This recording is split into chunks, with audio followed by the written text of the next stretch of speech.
Hello friends. आज हम बात करेंगे 12th क्लास पॉलिटिकल साइंस समकालीन विश्व में राजनीति की चैप्टर नंबर 5 की समकालीन दक्षिण एशिया। अब दक्षिण एशिया किसे कहा जाता है? आपको मैप में दिख रहा होगा। भारत है, पाकिस्तान है, अफगानिस्तान है, मालदीव है, श्रीलंका है, बांग्लादेश है, म्यांमार है और भूटान है और नेपाल है।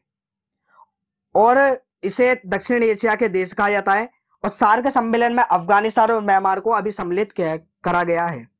जैसे आप भारत के बारे में जानते हैं, भारत 1947 में स्वतंत्र हुआ और दो देश उभरे, पाकिस्तान और भारत। और नेपाल में 2006 तक संवैधानिक राजतंत्र था और बाद में लोकतंत्र हुआ। और भूटान में शुरू से राजतंत्र रहा है। और मालदीव में 1968 तक वो सल्तनत हुआ करता था। अब यहाँ लोकतंत्र कायम है। ये दक्षिण एशिया के देश हैं। अब हम देखेंगे आज हम क्या पढ़ने वाले हैं। आज हम पढ़ेंगे समकालीन दक्षिण एशिया में भारत पाकिस्तान में सेना और लोकतंत्र, पाकिस्तान में तख्ता पलट कैसे होता है, लोकतंत्र की बात करेंगे। बांग्लादेश में लोकतंत्र, बांग्लादेश कैसे आजाद हुआ उसकी बात करेंगे। और नेपाल में राजतंत्र और लोकतंत्र। और श्रीलंका में जातीय संघर्ष और लोकतंत्र की कि जैसे 1948 में श्रीलंका आजाद हुआ था तभी से वहां लोकतंत्र है, लेकिन वहां जातीय संघर्ष चलता रहता है सिंगली समुदाय और तमिल समुदायों के बीच। और भारत और पाकिस्तान के बारे में भी बात करेंगे और भारत और उनके अन्य पड़ोसी देशों के बारे में देखेंगे। और शांति और सहयोग दक्षेश देखेंगे, जिसे सार्क कहा जाता है। और साप्टा और सार्क की उपलब्धियां। तो आइए देखते हैं। पाकिस्तान में सेना और लोकतंत्र। पाकिस्तान में संविधान बनने के बाद ही जनरल अयूब खान ने सत्ता अपने हाथ में ले ली और जल्द ही अपना निर्वाचन करवाया। जनरल अयूब खान के शासन से जनता को गुस्सा भड़क उठा और उसे अपना पद छोड़ना पड़ा। और सेना जो वहां की थी सेना, वो यही रास्ता उसके लिए साफ हो गया और जनरल याहिरा खान ने शासन संभाला। जनरल याहिरा खान ने के दौरान पाकिस्तान को बांग्लादेश का संकट का सामना करना पड़ा था। अभी हम आपको मैं बताऊंगा आगे। और 1971 में भारत के साथ पाकिस्तान का युद्ध हुआ। 1971 के बाद पाकिस्तान में जुल्फिकार अली भुट्टो के नेतृत्व में निर्वाचन सरकार हुई, जो 1971 से 1977 तक चली और फिर 77 में तख्ता पलट होगा। 1977 में जनरल जिया-उल हक ने इससे सरकार को गिरा दिया और 1982 के बाद जनरल जिया-उल हक लोकतंत्र समर्थन आंदोलन का सामना करना पड़ा कि वहां की जनता तो चाहती थी हमें लोकतंत्र के जरिए हमारा विकास हो, लेकिन तख्ता पलट हो रहा है। वो भी हम देखेंगे किसके कारण हो रहा है। अब हम देखेंगे सन 1988 में एक बार फिर बैनर्जी भुट्टो के नेतृत्व वाली सरकार बनी, लोकतंत्री सरकार। बैनर्जी भुट्टो की पार्टी और अवामी लीग आपसी इर्द गिर्द के ओर घूमती रही, क्योंकि आपसी इर्द गिर्द मतलब इतने वोट उन्हें मिलते रहे। और निर्वाचन लोकतंत्र की यह व्यवस्था 1999 तक कायम रही। फिर 1999 तख्ता पलट होगा और भारत का कारगिल वॉर होगा। फिर एक बार तख्ता पलट हुआ और 1999 में जनरल परवेज मुजफ्फर ने प्रधानमंत्री नवाज शरीफ को हटा दिया और 2001 में जनरल परवेज ने अपना निर्वाचन राष्ट्रपति के रूप में करवाया। अब हम देखेंगे क्योंकि मैं आपको बता देता हूं क्योंकि जो लोकतांत्रिक सरकार बनी है कि वो किन किन नेताओं के अंडर बनी है। पहली सरकार जुल्फिकार अली भुट्टो, फिर बैनर्जी भुट्टो तथा नवाज शरीफ के नेतृत्व में पाकिस्तान में लोकतंत्री सरकार बनी है। और 2013 में नवाज शरीफ के नेतृत्व में पाकिस्तान की लोकतंत्री सरकार की स्थापना हुई थी। और सन 2017 में इसे वित्तीय भ्रष्टाचार के मामले में पाकिस्तान की जो सर्वोच्च न्यायालय उसने दोषी ठहराया और 10 साल की सजा दी और इसे पद से छोड़ना पड़ा।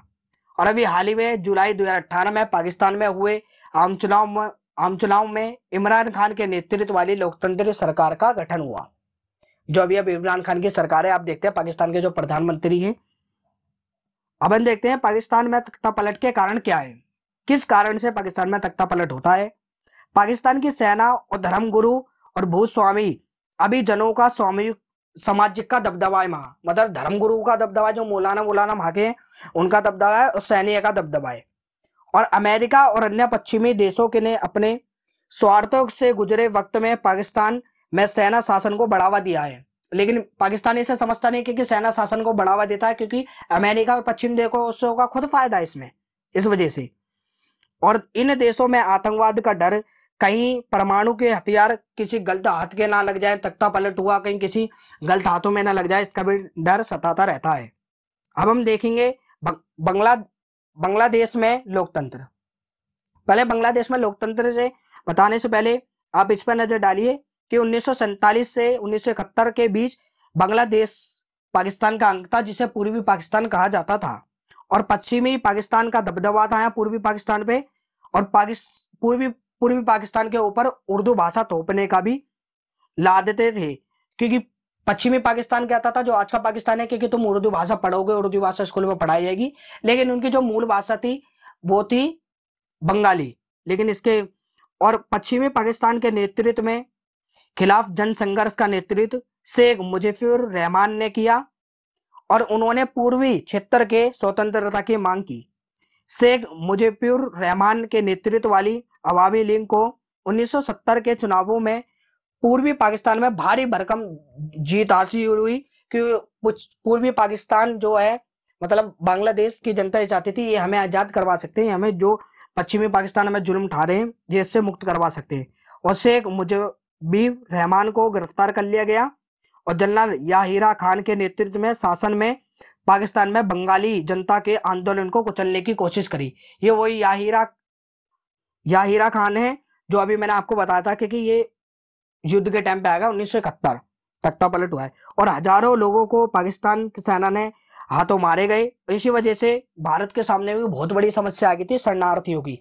लाखों की संख्या में बांग्लादेश के लोग भारत की तरफ पलायन कर गए थे, और जो बहुत लाखों की संख्या में बहुत लोग होते हैं, इस वजह से इसका भी सामना करना पड़ा था भारत को, और भारत ने उन्हें शरण दी और भारत ने उन्हें कैंपों में ठहराया।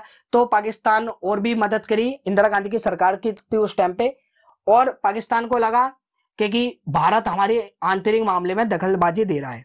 इस वजह से 1971 में युद्ध हुआ, और इस युद्ध में हमारी सेना, भारत की सेना ढाका तक पहुंच गई थी, और पाकिस्तान की सेना को आत्मसमर्पण करना पड़ा।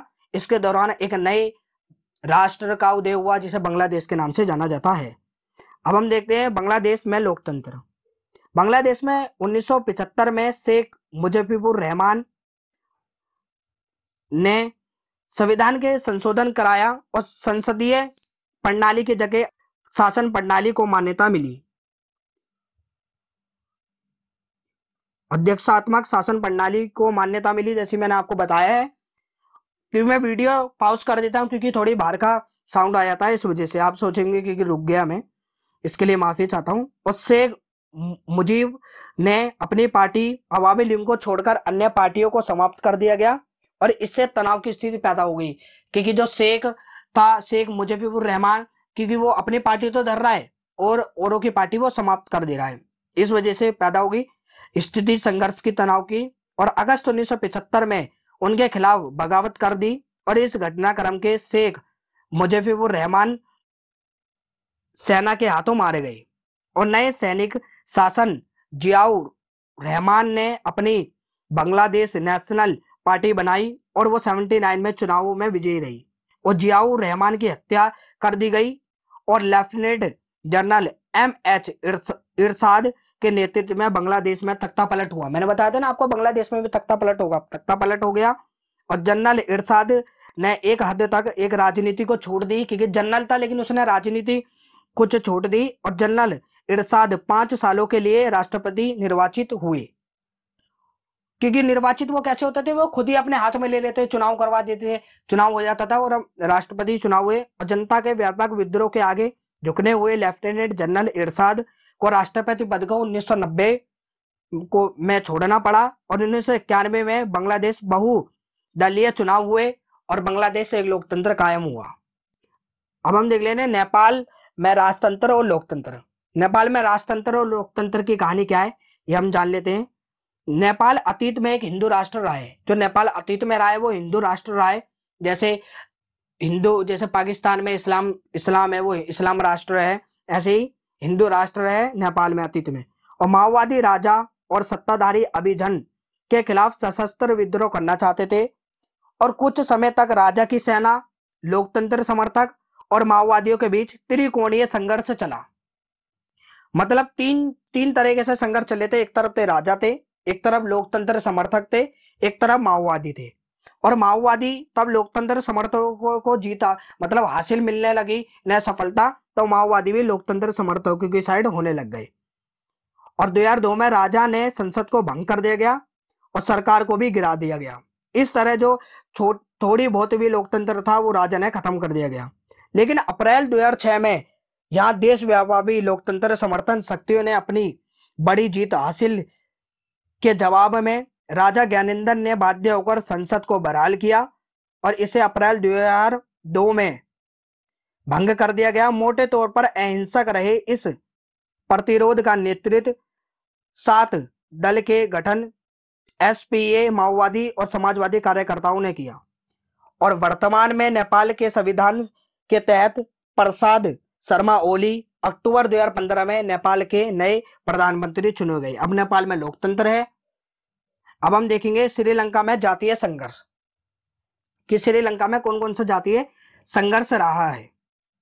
आजादी के बाद 1948 में, जैसे मैंने आपको बताया था, अब तक श्रीलंका में लोकतंत्र रहा है। लेकिन श्रीलंका में नहीं ना वहां पर क्षेत्र सीमा विवाद था, ना आतंकवाद, मतलब इतना नहीं था जितना जातीय संघर्ष था। मतलब एक जाति है दूसरी जाति के और सिंगली और तमिल के बीच यहाँ पर संघर्ष चला।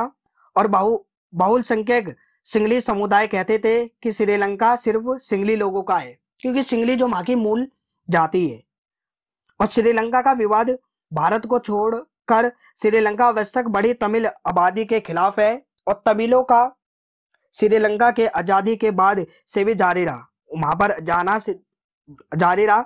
और 1983 में के बाद उग्र तमिल संगठन लिट्टे श्रीलंकाई सेना के साथ सशस्त्र संघर्ष कर रहे और जो लिट्टे का जो नियंत्रण था वो श्रीलंका के उत्तर पूर्वी हिस्से पर था। और लिट्टे श्रीलंका के तमिलों के लिए एक अलग राष्ट्र की मांग करता था लिट्टे।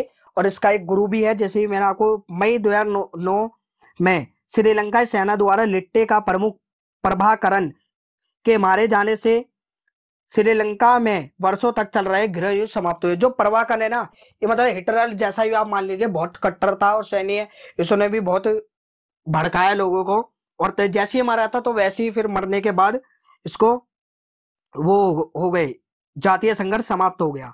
अगर आप चाहते हैं प्रभाकरण के बारे में जानना तो आप कमेंट बॉक्स में बताइए, मैं आपको बता दूंगा इनके बारे में भी। अब हम देखेंगे भारत पाकिस्तान का संघर्ष। भारत और पाकिस्तान के संघर्ष क्या है। अभी मैं थोड़ा और श्रीलंका के बता देता हूं, क्योंकि श्रीलंका सरकार और तमिलों के बीच रिश्ते सामान्यता करने के लिए भारतीय सेना को भेजा गया था।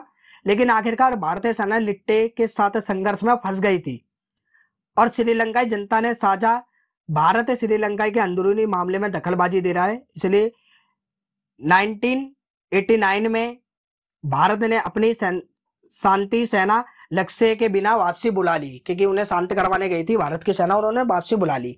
इसी समय हमारे राजीव गांधी ये साउथ के दौरे पे गए थे, इसी समय मारे गए थे। अब हम देख लेते हैं, जैसे आप अपने टॉपिक पे आते हैं, क्योंकि भारत और पाकिस्तान के संघर्ष। भारत और पाकिस्तान के संघर्ष तो शुरू से रहे हैं। जैसे वो आजाद हुआ था तो वैसे ही 1947-1948 के बीच युद्ध हो गया भारत और पाकिस्तान का, और एक बड़े हिस्से पर पाकिस्तान ने अधिकृत अपना कब्जा कर लिया। अधिकृत कश्मीर जिसे कहा जाता है, पीओके आप कहते हो। और दूसरा स्थान जो था भारत का जम्मू कश्मीर प्रांत कहलाया। और 1965 में भी युद्ध हुआ पाकिस्तान के साथ, और 1971 में भी युद्ध हुआ, तब हमने बांग्लादेश को आजाद करवाया था। और 1998 में भारत के पोखरण जो राजस्थान में है, इसके कुछ दिनों के अंदर ही पाकिस्तान ने चगाई पहाड़ी पर परमाणु परीक्षण किया और दोनों देश परमाणु संपन्न हो गए। मतलब विश्व में अब ये विश्व को ये दिख गया था, अब ये दोनों परमाणु संपन्न देश हैं और ये कश्मीर के मुद्दों पर कश्मीर के मुद्दे को लेकर एक दूसरे पे परमाणु बम ना छेड़ दे। एक नया मोड़ आ गया था इसलिए तब परमाणु संपन्न हो गए थे दोनों देश। भारत का आरोप है कि कश्मीर उग्रवादियों को हथियार देता है और धन देता है और भारत पर आतंकवाद के हमले के लिए उन्हें सुरक्षा भी प्रदान करता है। भारत का आरोप है वहां की सरकार से। और भारत का यह भी मानना है कि पाकिस्तान ने 1985-1995 की अवधि में खालिस्तान समर्थक उग्रवादियों को हथियार और गोले बारूद दिए थे। यह उस समय तब इंदिरा गांधी की मृत्यु हुई थी और बहुत सी लड़ाइयां चल रही थी और खालिस्तान भी उसमें शामिल हो गए थे। और पाकिस्तान का भी आरोप है कि भारतीय सरकार उनकी खुफिया एजेंसी पर सिंध और बलूचिस्तान में समस्या भड़काने को आरोप लगाती है, क्योंकि वो इसको बलूचिस्तान की समस्या को भड़काने का आरोप है। अब हम देखें भारत और उनके अन्य पड़ोसी देश। भारत और उसके अन्य पड़ोसी देश के बारे में हम देख लेते हैं। अब हम देखेंगे कि बांग्लादेश में उसके साथ सहयोगी भी रहा है, गंगा और ब्रह्मपुत्र नदी की हिस्सेदारी भी दी है, लेकिन वो चाहता है, बांग्लादेश भी ये सोचता है कि भारत भूभाग है तो अपना दादागिरी दिखाता है, लेकिन ऐसा नहीं है। और पूरब चलो की नीति बांग्लादेश हमारे लिए हिस्सा है कि पूरब के चलो प्राकृतिक गैस हम वहां से लाते हैं, म्यांमार से, तो बांग्लादेश के रास्ते होते हुए लाते हैं। ये बहुत महत्वपूर्ण है हमारे लिए पूरब के चलो की नीति। और पाकिस्तान के का भी सहयोग रहा है कि पाकिस्तान में सिंधु नदी संधि हुई जवाहरलाल नेहरू और जनरल अयूब खान के बीच 1960 में कि 20% उपयोग पानी का सिंधु नदी का भारत करेगा और 80% पाकिस्तान करेगा। और शिमला समझौता हुआ जुल्फिकार अली भुट्टो और इंदिरा गांधी के बीच, और बहुत ही सहयोगी रहा है। भारत तो चाहता है क्योंकि हर किसी के साथ अच्छे संबंध रहे, लेकिन पाकिस्तान को यह हजम नहीं होता। और नेपाल दोनों देशों के बीच बिना वीजा के आगमन, मतलब नेपाल के साथ तो इतने मधुर संबंध है कि आप क्या, दोनों ने एक संधि या एक उस पे हस्ताक्षर किए कि हम दोनों देशों के एक नागरिक एक दूसरे के देश में आ जा सकते हैं, व्यापार कर सकते हैं, घूमने जा सकते हैं, ये संधि पर। और मालदीव ने 1988 में श्रीलंका से आए कुछ भाड़े के या सैनिक मालदीव पर हमला किया था, लेकिन मालदीव ने जब आक्रमण रोकने के लिए भारत से मदद मांगी तो भारत ने भी देखो वायुसेना अपनी नौसेना तुरंत कार्रवाई की और इससे सहयोगी का भी दौर रहा। और भारत ने मालदीव के आर्थिक विकास, पर्यटन और मत्स्य उद्यान में भी मदद की है भारत ने, क्योंकि पर्यटक स्थल भी है ना वहां का मालदीव, बहुत ही आप जाना होगा, आप जरूर जाएं वैसे आपको मौका मिले। और श्रीलंका जो है, श्रीलंका सरकार ने भारत सरकार ने श्रीलंका के साथ मुक्त व्यापार समझौते पर दस्तखत किए। और यहाँ पर सॉरी अगर मुझसे अगर कोई गलती हो जाती है तो मुझे माफ करिएगा, क्योंकि मैं अभी पढ़ भी रहा हूँ और मैं आपको पढ़ा भी रहा हूँ, क्योंकि मैं अभी ग्रेजुएशन कर रहा हूँ। तो मैंने सोचा था अभी लॉकडाउन चल रहा है तो मैं आपको पढ़ा दूं जितना भी मुझे आता है। तो अगर कुछ गलती हो जाती है तो मुझे प्लीज माफ करिएगा। बाकी मैं ये सब चीज आपके लिए लाता हूँ, और जो मैं पीपीटी बनाता हूँ इसे जरूर देखें, जरूर पढ़ें। और आपको वैसे कुछ पढ़ने की जरूरत ही नहीं है अगर आपने इतना पढ़ लिया तो। चलो हम आगे बढ़ते हैं। और जातीय संघर्ष तो रहा ही है श्रीलंका के साथ, कोई नहीं उसको अब तो सामान्यता हो गए संबंध। अब जब से प्रधानमंत्री नरेंद्र मोदी आए, दौरे पे जाते रहते हैं विदेशों के, और अच्छे संबंध करने के लिए दोस्ताना का हाथ बढ़ाते हैं। और भूटान के साथ जैसे नेपाल के साथ भारत के मधुर संबंध है, ऐसे भूटान के साथ ही मधुर संबंध है भारत के। और भारत के उग्रवादियों को भूटान ने अपने क्षेत्र के खदेड़ भगाया था। भूटान ने भारत के उग्रवादियों को, और भारत और भूटान ने पानी बिजली नहीं है, पन बिजली है, पन बिजली की बड़ी परियोजना पर हाथ बटा रहा है, बटा लिखना था, बटा लिख दिया, सॉरी। ऐसी छोटी छोटी गलतियां मुझे माफ कर दी गई। और अब हम देख लेते हैं शांति और सहयोग। शांति और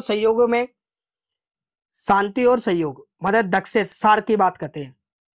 दक्षिण एशियाई क्षेत्र सहयोगी संगठन दक्षेस 1985 में बना था, इसकी स्थापना हुई थी। और दक्षिण के 7 सदस्य हैं, और अब म्यांमार और अफगानिस्तान को भी सम्मिलित कर लिया गया है।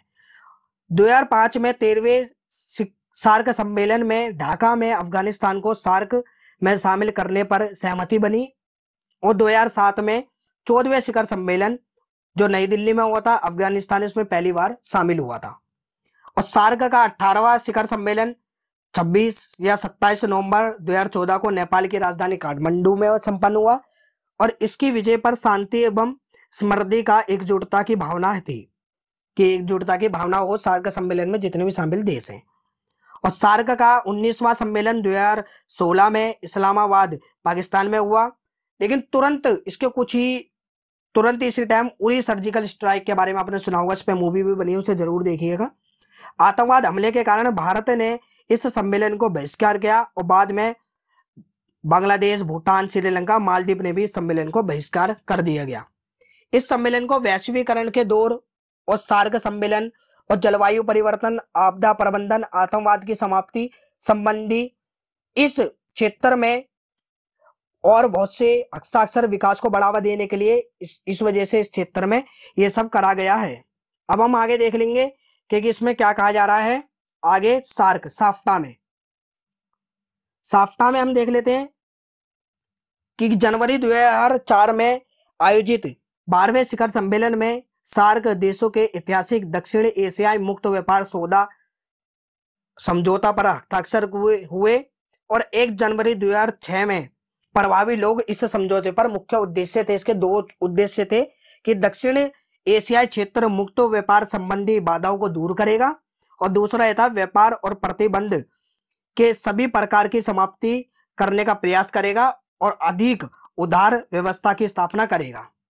और भारत ने अपने पड़ोसी देशों के साथ अच्छे संबंध है, लेकिन सिर्फ पाकिस्तान को छोड़ दिए बाकी सबों के साथ बांग्लादेश, नेपाल, श्रीलंका, भूटान, इनके साथ सभी अच्छे संबंध है और पाकिस्तान को छोड़ दिया। हालांकि हम पाकिस्तान के भी साथ अच्छे संबंध बनाना चाहते हैं, लेकिन शायद पाकिस्तान नहीं रखना चाहता। अब हम देख लेते हैं हमारा जो लास्ट पॉइंट है कि हम क्या है। जैसे मैं आपको बता रहा था कि हम पाकिस्तान के साथ संबंध नहीं रखना चाहते हैं, लेकिन वो नहीं रखना चाहता हमारे साथ सिंगली या तमिल जातियों का साउथ में जो चला है। ऐसा नहीं कि ये भारत में ही हो रहा है, और देशों में वो हो रहा है, जैसे नेपाल और भूटान तथा बांग्लादेश से म्यांमार के बीच ये जातीय मूल के नेपालियों का भूटान का प्रवास करना, और ऐसे म्यांमार के लोग यहाँ प्रवास कर गए बांग्लादेश में, तो इनका तो चलता है, मतभेद तो देशों के बीच होता है, सीमा विवाद या कुछ भी। अब हम देख लेते हैं सार्क की उपलब्धियां क्या क्या है। ये लास्ट पॉइंट है हमारा, सार्क की उपलब्धियां क्या क्या है। भारत एवं पाकिस्तान के बीच तनावपूर्ण संबंधों के बावजूद भी द्विपक्षीय स्तर पर साझा और सहयोग को बढ़ावा देने के लिए छोटे देशों के लिए अभी भी उपयोगी संगठन किए हैं और साफ्टा बनकर व्यापार की दिशा में महत्वपूर्ण कदम उठाए कि साफ्टा आएगा क्योंकि व्यापार मुक्त व्यापार हो गए, हम कहीं भी व्यापार कर सकते हैं। और बंगाल की खाड़ी बहुल क्षेत्रीय तकनीकी और आर्थिक सहयोगी उपकरण कर इसके सदस्य बांग्लादेश, भारत, बर्मा मतलब म्यांमार, और श्रीलंका, थाईलैंड, भूटान इसके सदस्य हैं। वर्तमान में भारत बिस्टेक पर अधिक बल दे रहा है। इसके वरिष्ठ अधिकारियों की 17वीं बैठक फरवरी 2017 में काठमांडू, जो नेपाल की राजधानी, उसमें आयोजित की गई और इस बैठक में व्यापार और निवेश, ऊर्जा प्रौद्योगिकी, मत्स्य पालन, जलवायु परिवर्तन, संस्कृति और लोगों के बीच संपर्क और अन्य क्षेत्रों के चर्चा की है कि अन्य क्षेत्रों के बारे में। और ये अब चैप्टर आपका खत्म होता है। वैसे तो आपको इसके अलावा कुछ पढ़ने की जरूरत नहीं है, आप मेरी वीडियो देख लें और पीपीटी को ढंग से देख लें, उन्हें नोट्स बना के पढ़ें, तो आपको उसके अलावा पढ़ने की जरूरत नहीं है। ऐसा नहीं आप पढ़े ही ना, ऐसा पढ़ना तो अच्छी बात है, मैं कहता हूँ, मैं तो सलाह दूंगा आप बुक जरूर पढ़ें, लेकिन आपका 80% मेरी वीडियो से काम हो जाएगा। और अगर आपको मेरी वीडियो पसंद आई हो तो प्लीज लाइक करें और ज्यादा से ज्यादा शेयर करें और सब्सक्राइब करना ना भूलें। हम एक फैमिली की तरह है, हमारी फैमिली को आगे बढ़ाइए, तो मैं आपके लिए वीडियो लेके आता रहूंगा, तो प्लीज सब्सक्राइब करना ना भूलें।